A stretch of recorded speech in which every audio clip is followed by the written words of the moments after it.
नाजरीन, बड़ौदा की सरजमी सिर्फ महलों और सल्तनतों की गवाह नहीं, बल्कि ये धरती औलिया इकराम, अहले दिल, सूफियों की अनामत भी रही है। यहाँ की पुरानी इमारतों में आप गंगा जमुना तहजीब देख सकते हैं।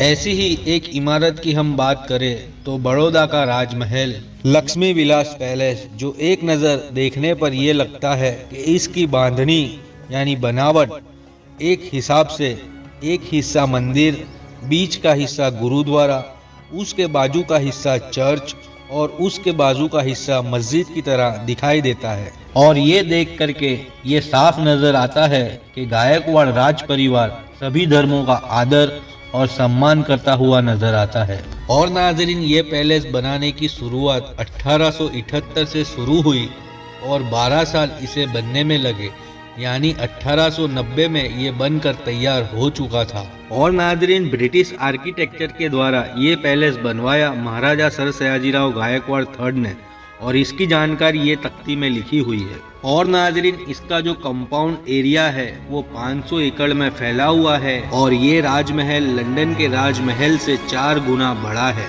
और नाजरीन, लक्ष्मी विलास राजमहल के परिसर में ही यानी कंपाउंड में ही एक बावड़ी यानी एक वाव है, जिसे नौलखी वाव कहा जाता है। नाजरीन, इस वाव को बनवाया गया गुर्जर साम्राज्य के सेनापति सूर्यराज कलचुरी ने। और नाजरीन, इस वाव का नाम नौलखी इस तरह पड़ा कि सेनापति सूर्यराज कलचुरी ने 9 लाख सोने के सिक्के खर्च कर ये वाव बनवाई थी। और नाजरीन, कलचुरी साम्राज्य की हम बात करें तो 600 या 700 ईस्वी में ये कलचुरी साम्राज्य बड़ौदा में मौजूद रहा होगा। हमने इसका वेब लिंक डिस्क्रिप्शन में रखा हुआ है, आप ज्यादातर जानकारी वहां से ले सकते हो। और फिर कलचुरी साम्राज्य चले जाने के बाद कई सौ साल तक ये जगह बियाबान जंगल में तब्दील हो गई, लेकिन वाव वहीं पर थी। और फिर कई सौ साल के बाद 15वीं शताब्दी में सुल्तान मुजफ्फर शाह ने इस वाव का जीर्णोद्धार किया, यानी रिस्टोरेशन करवाया गया। उसी वक्त से इस वाव में उनके नाम की एक तख्ती भी लगी हुई है। और नाजरीन, सल्तनत पीरियड के दरमियान इस जगह का क्या नाम रहा होगा वो हमारी सोच और समझ और कुछ कड़ियां जोड़ने पर एक औलिया अल्लाह की किताब, और उस किताब का नाम तारीख गुलजार शम्स तबरेजी है। उस किताब में लखी जंगल जिला बड़ौदा लिखा हुआ हमें मिलता है। यानी इसका मतलब ये कलचुरी साम्राज्य के सेनापति ने ये बावड़ी यानी ये वाव 9 लाख सोने के सिक्के यानी 9 लाख सोने की मुद्राएं दे करके बनवाई। इस वजह से इस वाव को नौलखी कहा जाने लगा और इसी के इर्द गिर्द के हिस्से को लखी जंगल कहा जाता होगा। और नाजरीन, तारीख गुलजार शम्स तबरेजी जो किताब है वो तकरीबन आज से 100 साल या 120 साल पहले लिखी हुई है। यानी नाजरीन, हमने जैसे पहले कहा कि लखी जंगल जिला बड़ौदा हमें इसी किताब में लिखा हुआ मिला। और इस किताब में हजरत शम्स तबरेजी सब्जवारी रहमतुल्लाहि ताला अलैह की औलादों के नाम देखने को मिलते हैं। और उसी किताब में हमें एक नाम देखने को मिला जिसमें वफात और मतफन की जगह लखी जंगल जिला बड़ौदा लिखी है।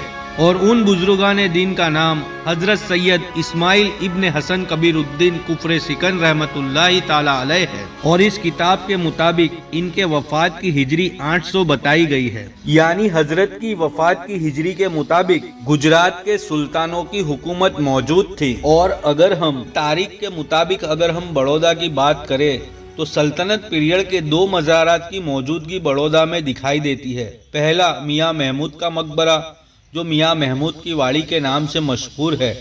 दूसरा वारिस अली शाह का मकबरा जो वारसिया में है। और ये दोनों मज़ारात बड़ौदा में है, लेकिन लखी जंगल नामी जगह पर नहीं है। और आगे चलकर कुछ पुराने लोगों से बातचीत करने पर हमें ये पता चला कि बड़ौदा के राजमहल के परिसर यानी कंपाउंड में कुछ मज़ारात मौजूद है। और नाजरीन, गूगल करने पर हमें ये पता चला कि घोड़े का पीर नाम की जगह राजमहल में मौजूद है। और उस मकबरे को आलम सैयद रहमतुल्लाहि ताला अलैह के नाम से जाना जाता है। और कुछ पुराने लोगों से बातचीत करने पर इस दरगाह का नाम पीर गोरेशा बाबा के नाम से भी मशहूर है।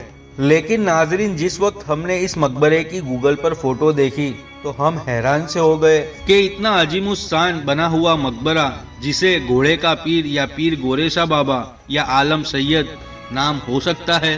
ये हमारी समझ और हमें मानने में नहीं आता, लेकिन इस मकबरे की बनावट को देख करके ये मानने में जरूर आता है कि ये किसी वली कामिल बुजुर्ग का मकबरा है जो सैयद सादात और दरवेश और सल्तनत की हुकूमत के दौर में दरबार में आला दर्जे पर होंगे। नाजरीन, किताब के नजरिए से हम बात करें तो ये मज़ार मुबारक भी लखी जंगल में ही आता है और सारी बातों को और इन रेफरेंसेस को जोड़ करके ये इशारा मिलता है कि हजरत सैयद इस्माइल इब्ने हसन कबीरुद्दीन कुफरे सिकन रहमतुल्लाहि ताला अलैह की ये मज़ार हो सकती है। और नाजरीन, तारीख गुलजार शम्स तबरेजी किताब के मुताबिक लखी जंगल जिला बड़ौदा में 5 मज़ार और बताए गए हैं और यहाँ के और लोगों से बात करने पर हमें ये भी पता चला कि पीर गोरेशा बाबा के मज़ार ही के सामने 5 मज़ारात और भी है जो खुले आसमान के बीच है, यानी उस पर मकबरा नहीं बना हुआ है। और नाजरीन, किताब के हवाले के मुताबिक हसन कबीरुद्दीन कुफरे सिकन रहमतुल्लाहि ताला अलैह के 18 साहबजादे और एक साहबजादी थी